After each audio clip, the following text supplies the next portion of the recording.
Di episode sebelumnya, Meti yang sedang membangun perisai untuk melindungi kerajaan ternyata kekurangan murid-murid yang memiliki lambang pertama.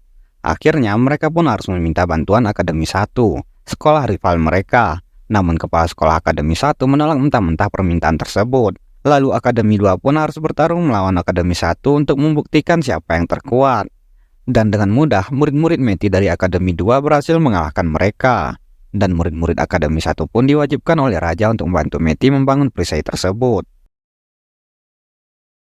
Kemudian di episode 6 kali ini kita ditunjukkan kepala sekolah yang sedang menyiapkan para murid untuk memulai operasi penutupan ibu kota kerajaan dengan menggunakan sihir pelindung. Kepala sekolah mengerahkan para murid untuk menghadapi kemungkinan serangan monster dan iblis yang akan muncul. Dikarenakan Meti sedang fokus dengan tugasnya untuk membangun pelindung, kepala sekolah pun mempercayakan tugas keamanan ibu kota kepada para murid lainnya.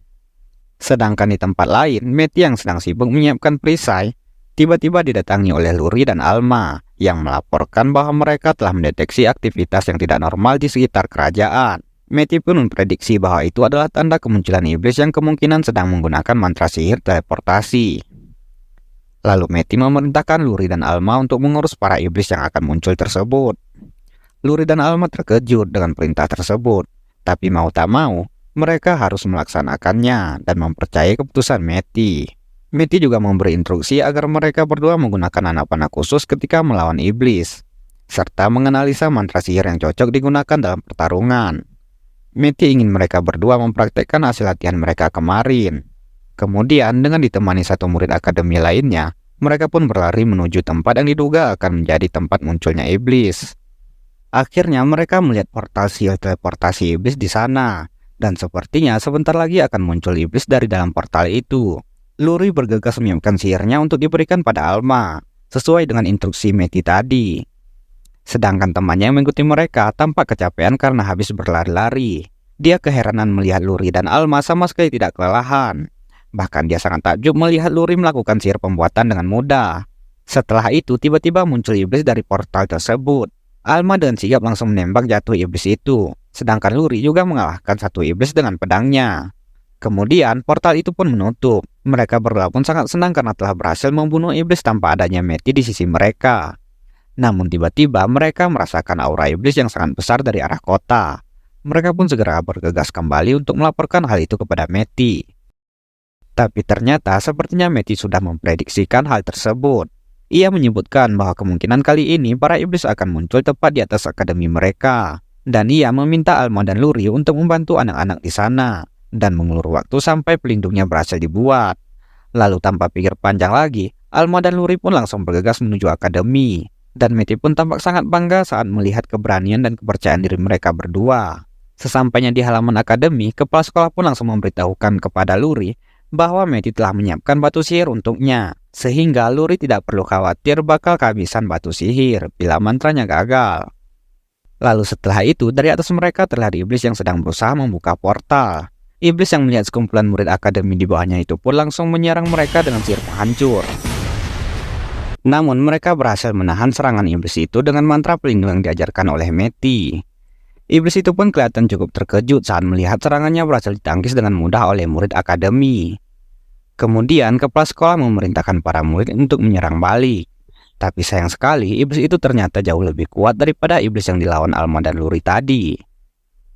Karena serangan mereka tidak mempan, sepertinya Alma membutuhkan panah yang lebih kuat. Namun karena Alma membutuhkan panah yang lebih kuat daripada sebelumnya, Luri pun kesulitan untuk membuatnya. Alhasil, iblis itu berhasil mengeluarkan serangannya kembali, dan para murid pun harus bekerja keras untuk menahan serangannya. Luri yang melihat teman-temannya sedang berjuang, tampak buru-buru untuk menyelesaikan sihir pembuatannya. Tapi karena gugup, ia pun selalu gagal, dan menghabiskan banyak batu sihir, hingga hanya tersisa satu saja. Maka mau tak mau ia pun harus berhasil melakukannya. Dengan dukungan dari Alma dan keteguhan hatinya, Luri pun berhasil membuat panah itu. Alma langsung menembak panah yang baru saja dimantrai oleh Luri ke arah iblis, dan iblis itu pun berhasil dikalahkan. Para murid pun tampak sangat senang dengan keberhasilan mereka, tapi kebahagiaan itu tidak berlangsung lama. Kali ini muncul lagi iblis yang jauh lebih kuat dari iblis-iblis tadi, bahkan ia juga membawa beberapa temannya. Para murid kelihatan putus asa saat melihat hal tersebut. Hanya Alma dan Luri yang masih mempunyai keyakinan untuk melawan mereka. Di saat-saat yang genting itu, tiba-tiba Meti telah berada di belakang kawanan iblis itu dan mulai membantai mereka. Para iblis itu langsung panik saat melihat Meti. Mereka merasakan aura yang dimiliki Meti tidak seperti manusia biasa. Lalu tanpa basa-basi, Meti langsung menghajar mereka semua menggunakan pedangnya. Bahkan iblis yang telah berubah bentuk dengan mengeluarkan kekuatan penuhnya pun tidak mampu berkutik melawan Meti. Teman-temannya yang berada di bawah pun cuma bisa melongo saat melihat aksi Meti tersebut. Setelah berhasil menghabisi semua iblis-iblis itu, Alma dan Luri langsung menyambut Meti. Setelah itu, Meti pun memberitahukan mereka bahwa pelindung yang disiapkan untuk melindungi ibu kota sudah hampir selesai dan hanya membutuhkan sentuhan terakhir. Meti pun langsung menambahkan batu sihir terakhir untuk mengaktifkan pelindung tersebut. Dan akhirnya seluruh kota pun terlindungi. Para penduduk pun terlihat sangat takjub dengan sihir pelindung yang sangat indah itu. Tapi tampaknya tugas mereka masih belum selesai. Kali ini mereka harus menghadapi para monster yang akan muncul di sekitaran kerajaan. Dan monster-monster tersebut tampaknya akan berada di dalam pelindung, karena para iblis telah menyiapkan mantra pemanggil di dalam kerajaan. Sehingga mau tak mau mereka pun harus turun tangan langsung untuk menghabisi para iblis yang akan muncul itu. Dengan dipimpin oleh kepala sekolah, para murid akademi akan bersiap untuk menghadapi para monster tersebut.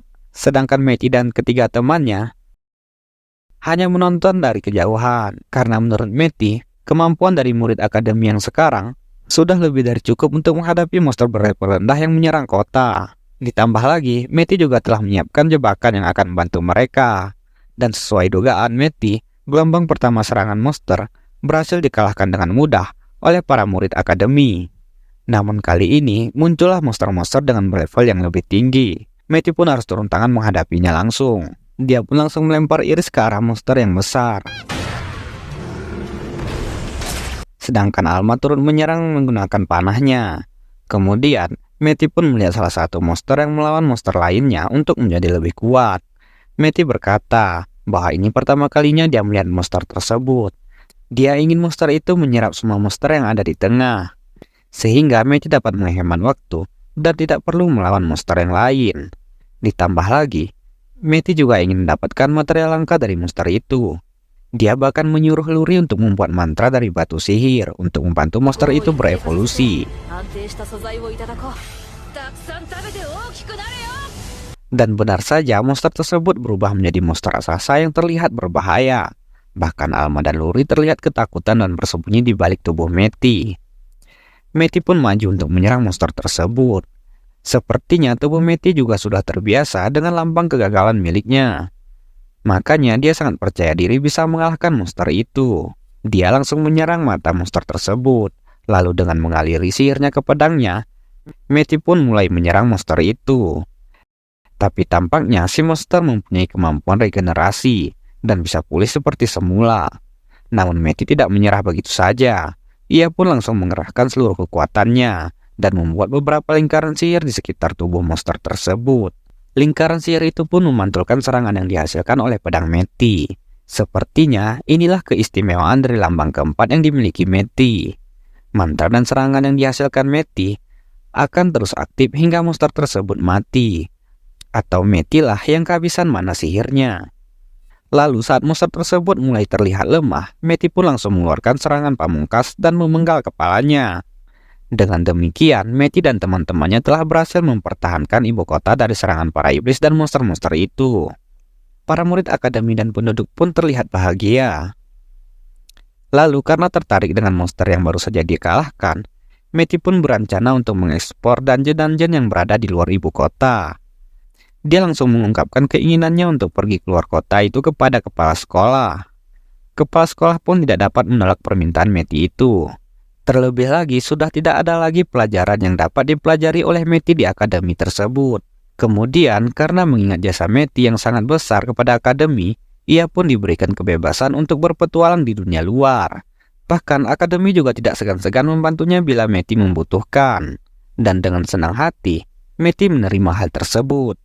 Kemudian, kepala sekolah juga menawarkan hal yang sama kepada Luri, Alma, dan Iris. Alhasil, mereka berempat pun menjadi murid istimewa di Akademi 2 yang akan berpetualang di dunia luar. Dan akhirnya petualang yang sesungguhnya pun menanti Matty dan kawan-kawannya. Dan anime ini pun berakhir.